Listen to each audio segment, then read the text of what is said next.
Here, visitor.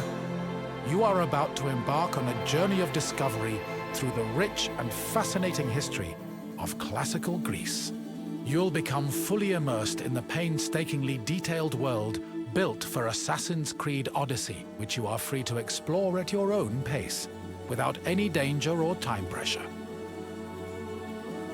For a directed experience, take one of the many guided tours curated by prominent historians and archaeologists. Along the way, exchange words with some of Greece's most famous historical persons. The classical Greece you are about to explore is at the peak of its glory. This period is synonymous with grand accomplishments of the physical and the mental. Architectural marvels which still stand today dot its landscape, while towering achievements in philosophy, political systems, and art still influence our modern society in profound ways.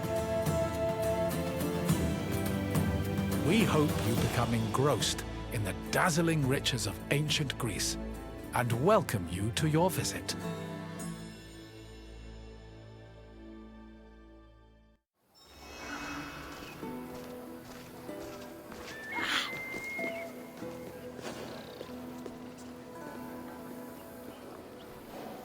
Greetings, wanderer, and welcome to the Acropolis, the shining jewel of Athens.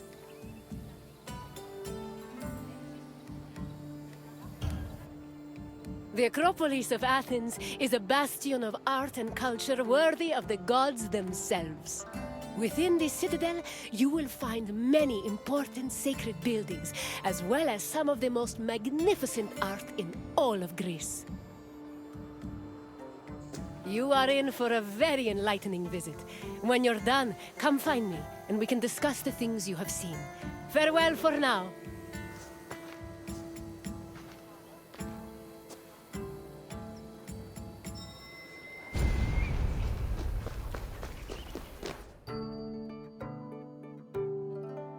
The Acropolis has gone through many changes in its long history. It began as a simple rock, was settled as early as the Neolithic period, and then became a fortress in the Mycenaean period. Stone buildings started appearing in the 7th century BCE. But the famous structures whose ruins remain visible today date mainly from a period of construction in the 5th century BCE. The location of the Acropolis is closely tied with Athens' foundation myth. Supposedly, it was the site where Athena and Poseidon competed for the city's patronage. This connection gave the Acropolis a sacred aura, and it was considered the religious heart of the city. The Temple of Athena Nike was built on the remains of old fortifications from the Mycenaean era. Worship at the temple can be traced back to the 6th century BCE, but the building itself was destroyed during the Greco-Persian Wars a century later. It was rebuilt during the Peloponnesian War. Given that the name Athena Nike roughly means Athena of victory, it was likely constructed in the hopes that Athens would win the war. Unusually, the temple depicts historical scenes of battles against the Persians instead of the more mythologically inclined art of other Greek buildings. The temple's priestess was chosen randomly among the Athenians and received a salary of 50 drachmae annually, along with skins and trophies from sacrificed animals. The Acropolis was built up over a long period, due in no small part to its partial destruction during the Greco-Persian Wars. It was in the 5th century BCE, though, that the Acropolis received its most significant improvements. This period was an extremely prosperous time for Athens, both financially and culturally. With a booming economy bolstered by trade and the Lavrion silver mines, Pericles, the leader of Athens, financed a huge project to rebuild the citadel. He enlisted the help of renowned artists, like the sculptor Phidias, as well as the architects Iktinos and Callicrates. Together, they erected buildings like the Parthenon and the Propylaea Gateway. Pericles' goal was to make the Acropolis into a glorious monument to the gods and to mortal Athenians.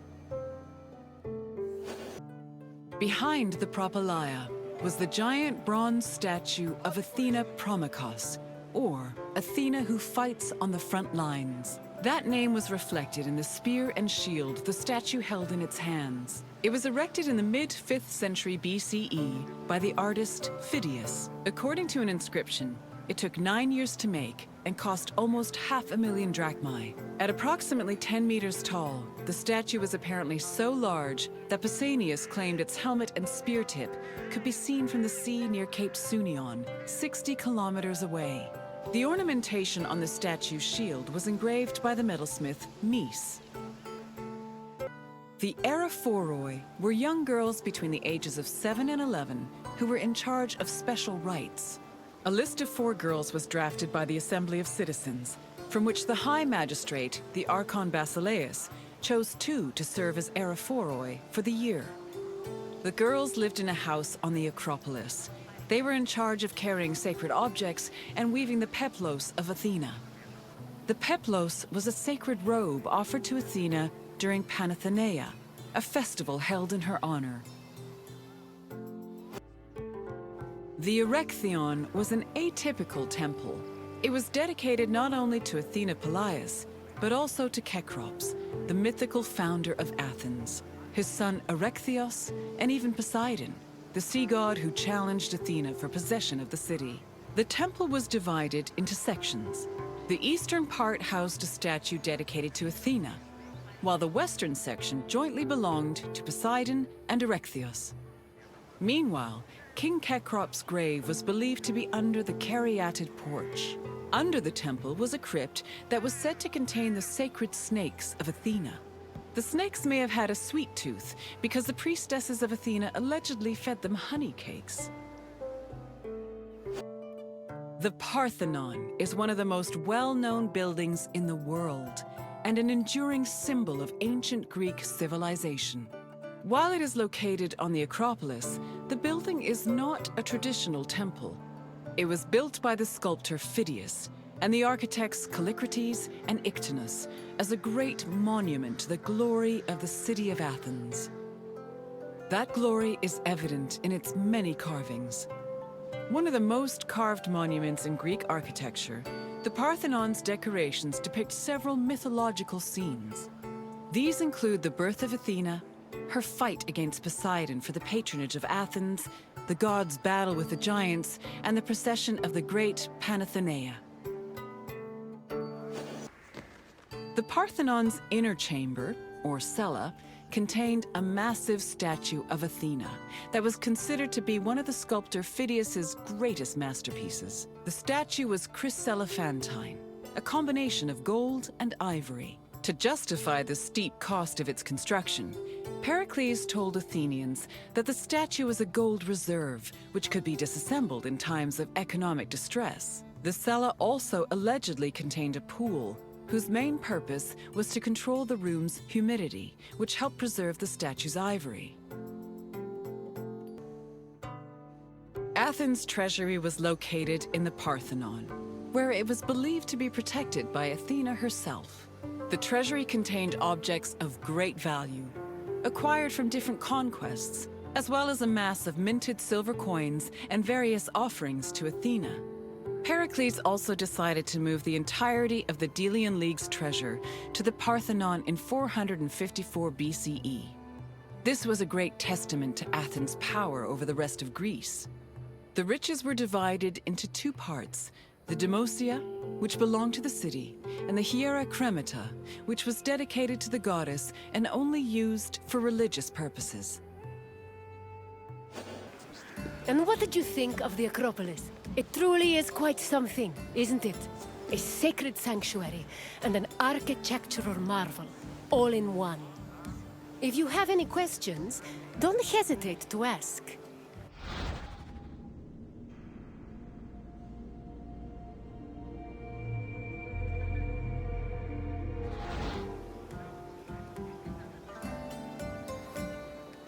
You're confident enough for a test? Very well. Let us see how much you know. Which 2 gods competed for Athens' patronage?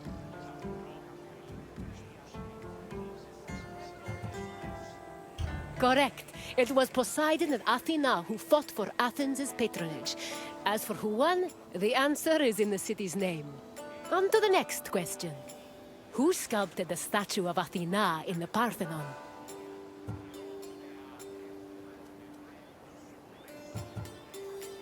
Correct. The renowned sculptor Phidias made the statue, which was considered one of his masterpieces. And now, the final question. Which king's tomb was believed to be under the caryatid porch?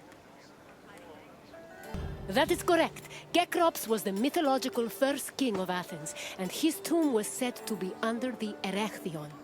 It seems you know much about this place. Well done, wanderer.